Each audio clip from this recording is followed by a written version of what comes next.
right, welcome. Today, we're diving into a fascinating and, let's be honest, a deeply cynical theory about how the world really works.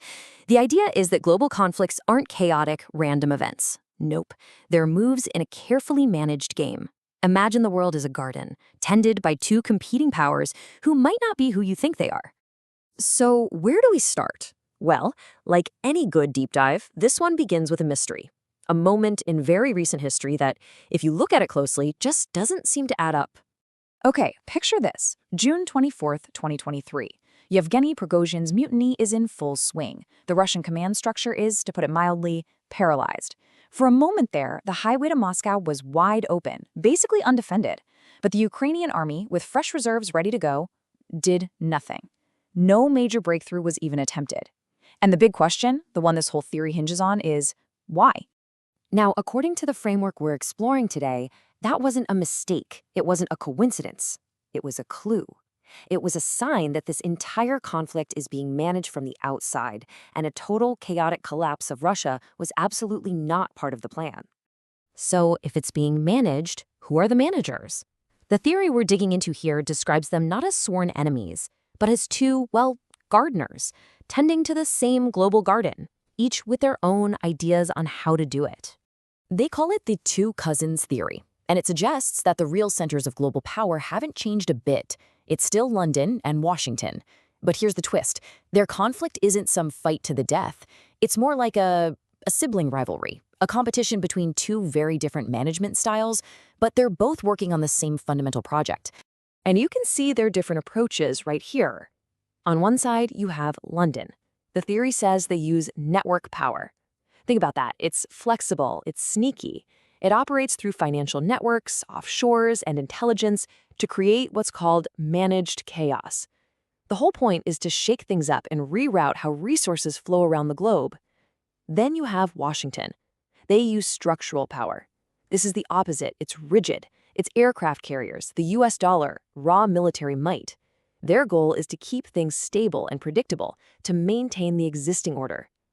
So two cousins, two completely different toolkits.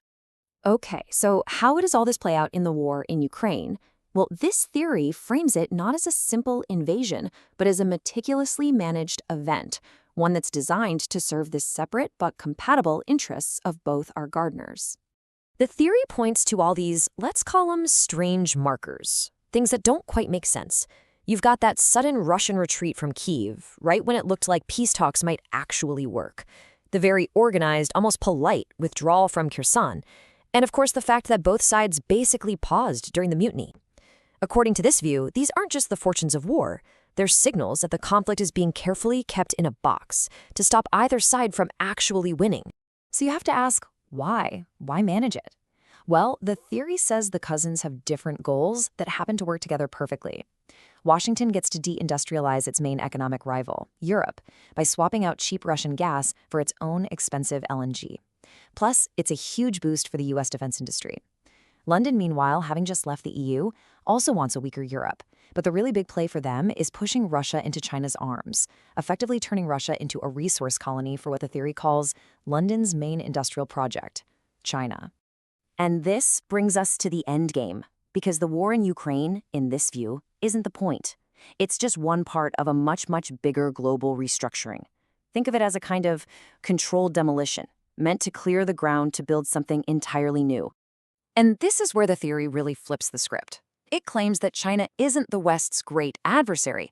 It's actually a long-term British project, their factory of the world.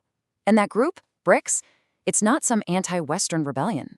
It's London's backup system, an alternative financial network all ready to go for when the dollar-based system is finally allowed to fail. So what is the ultimate goal of all this? The source paints a pretty dark picture. Step 1.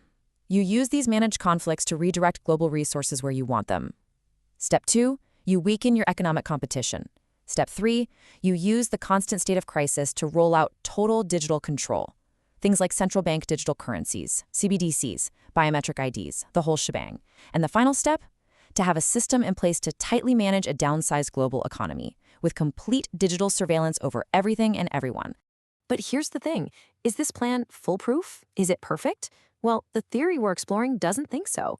It argues that this huge, complex machine has a built-in and maybe even fatal flaw. And a weakness isn't what you'd think. It's not about armies or ideologies. It's much, much simpler. This entire high-tech digital control grid depends on two very fragile things: the imperfect, fallible human beings who have to build and run it, and the actual physical cables, servers, and power plants that make it all work. And that's where the whole thing could just fall apart. I mean, what happens when the mid-level managers, the IT guys, the colonels, the regional bureaucrats, the very people building this digital cage, realize it's also for their own kids? The source suggests this could lead to a kind of silent mutiny, a quiet, internal sabotage from the people who know how the system actually works. And this quote just says it all, doesn't it? It perfectly illustrates that physical vulnerability. For all its complexity, this digital world runs on real, tangible stuff. Server farms need power. Data has to travel through physical cables in the ground.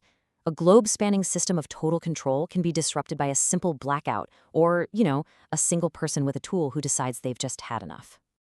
So, in the end, we're left with this fascinating thought. The gardeners might be planning a perfect, orderly, predictable digital world. But can a system like that ever, truly, account for the unpredictable, sometimes irrational, and ultimately human element of the very people tasked with building it? That, right there, might just be the fatal flaw in the whole grand design.